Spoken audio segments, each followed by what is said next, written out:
Hello, this is Margaret Fetty at the University of Sewing, and I told you we'd be back later for Facebook Live. So Alice is back with us.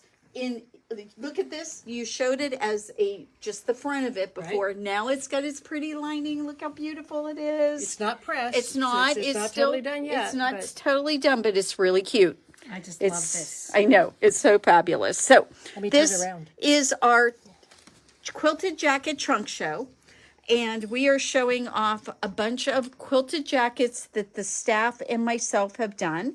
So this one is Alice's wonderful creation. This is the name of the jacket pattern? Yannicka pattern. Yannicka pattern by Liesel and Company. Liesel and Company. Thank you.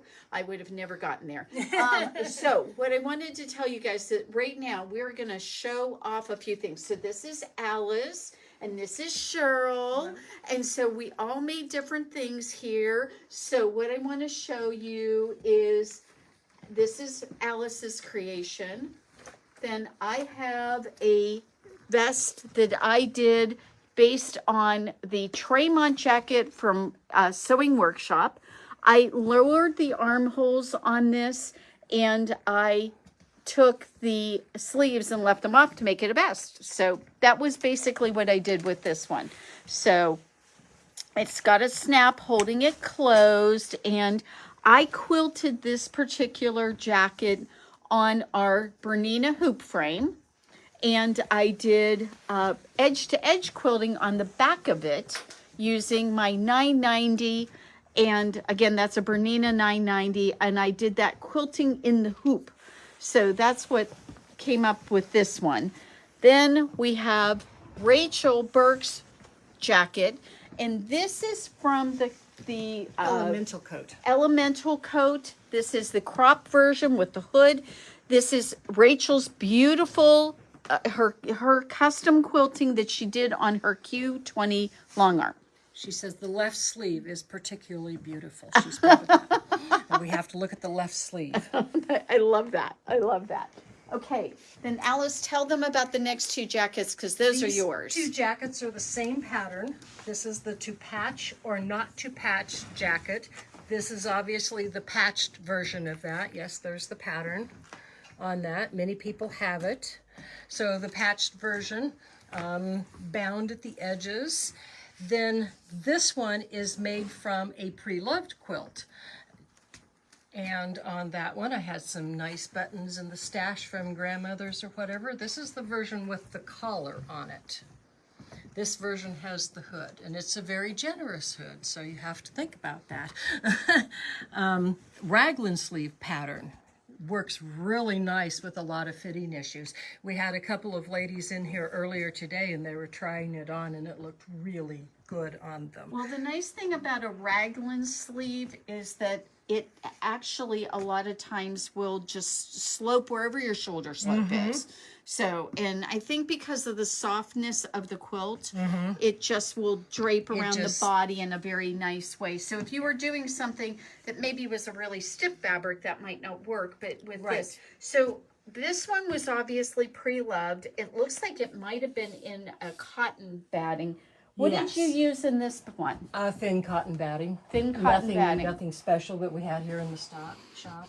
Okay, so we have cotton batting, we have silk batting, we have wool batting, and we have bamboo batting. So if you're looking for something in particular, also we have some very lightweight fleece, fusible fleeces.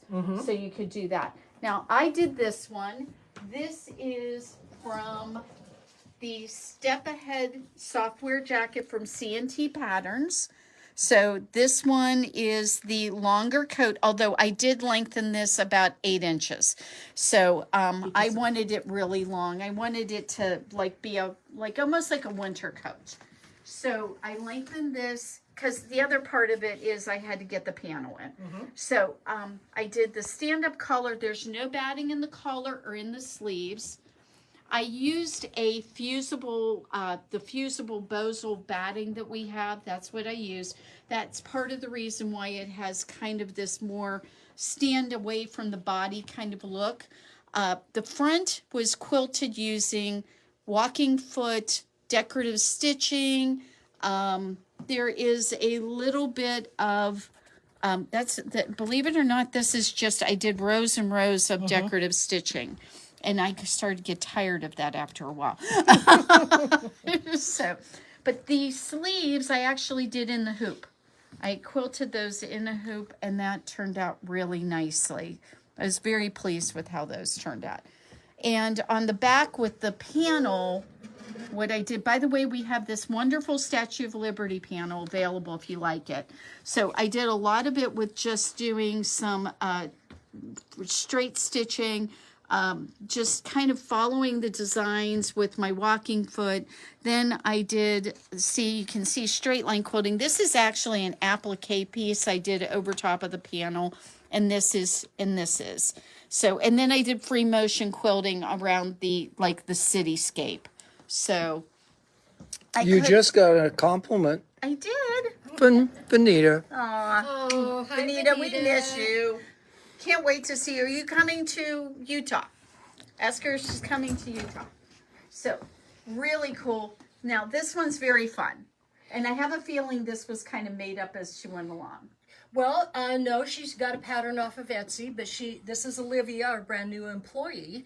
She walked in her first day of work and had this comfy jacket on. I said, can we use this? She went to the thrift shop because she knew that these jackets were trending and that she wanted to try it. So she just got a simple hoodie pattern off of it. And she says it's so warm and just comfy.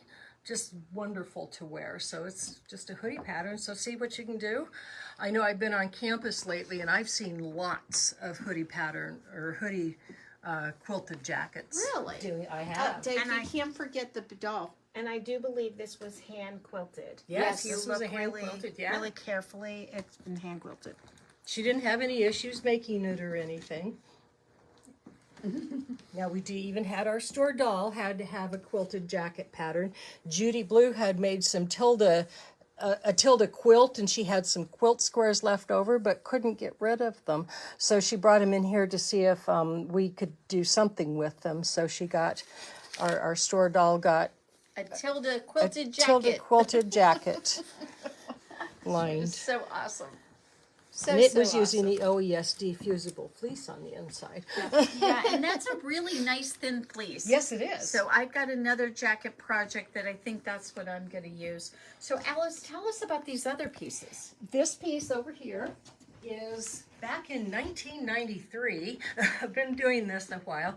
I used to work at the Fashion Fabric Shop in Broad Ripple, and the owner, Janet Penwell, an article in Threads magazine had come out from Bird Ross. She did this technique of, two layers and then taking the squares and overlapping them and just stitching back and forth on it. Just a lot of reverse lever action on that. And also on the seams. That's how you use your seams, was putting the But I'll bet you squares don't over. have any batting in this Yes, one. I have flannel. Oh, I pre-washed okay. flannel is Okay. in that one. So it's just, I don't even know what pattern it is. And I see my elastic is so old in this that it's kind of given away. Might need to replace that. Well, But, it's wonderful for just an idea of what people can do with thread painting. yes. That's what the category it comes in. It's just back and forth, with your And reverse the lever. appliques on it are very fun, really cool. What about this one? This one was a pre-quilted fabric. I named it the Secret Garden. Yeah, I saw this in the store and it's like, it's coming home. It's lovely. I love it. I wish I could still wear it. The trim on it, I went to the walking around. I got this at the Fabric Depot, which isn't even open anymore in No, it Portland, doesn't Oregon. exist anymore, Doesn't exist sadly. anymore. And it was in the drapery department. Yes, it's gorgeous. And it had the perfect Absolutely woven gorgeous. ribbon over it, so it made a beautiful trim. Oh, it's absolutely wonderful. So I it's a think lesson in looking in different places. You don't have to just keep a narrow mind. It's keep a lookout of what you can do with that. Alice, it's really beautiful. I love the trim on it. It's such a great way to use a trim. And you know what? We always have some unique trims here. So when you come in, you should take a look and see. The last jacket that we have here, or I shouldn't say it's not a jacket, excuse me, it's a dress. This was, and this has probably been on some of our Facebook Lives at different points in time. This is a dress that I did for Threads Magazine's Professional Challenge that they have every year. It's a different theme every year. And in 2018, they did a theme of quilting for the Sewing and Design Professionals organization. There were 64 entries that year, and I made it to the top 15. And I'm just going to tell you, if you saw what these ladies can do, I am still in shock that I actually made it to the top 15 because they are an extraordinarily talented group. This is a double circle skirt. It is quilted, and at the time, I didn't have a fancy sewing machine. I had a Bernina 330. And so I did free motion quilting and walking. This was done with walking foot. And then this part was done with free motion quilting. I just dropped the feed dogs and moved. And that's what I did also on here. This is actually the back of the quilting. The front of the quilting is actually on the inside of this. And it was a print with this amazing floral design. And so I copied that. And what was really sad is I wanted to do the skirt in that too. They didn't have enough fabric. So I couldn't get in it. When I finally figured out what I was going to do, and I called the store back up and asked them, because at that time I didn't really carry quilting fabric and so forth. And I bought this from Quilt Quarters when Terry Gunn owned it. And it was an absolutely gorgeous fabric, but I just didn't have enough to do anything more than what you see here. But I went ahead and made this. It's got cartridge pleats and some other fun features on it. And every single one of the seams have a bias wrapped binding on every single one. So that's it. That is the end of our trunk show. And you know what? I know we're going to have a few more things because we didn't get everything we wanted to get done. You keep an eye out. We'll show you some more fun jackets and things that we're working on that we'll be showing off. And I think you might have something in the works. I do. Okay. I do. So Cheryl has something in the works. We have a ton of classes related to quilted jackets right now.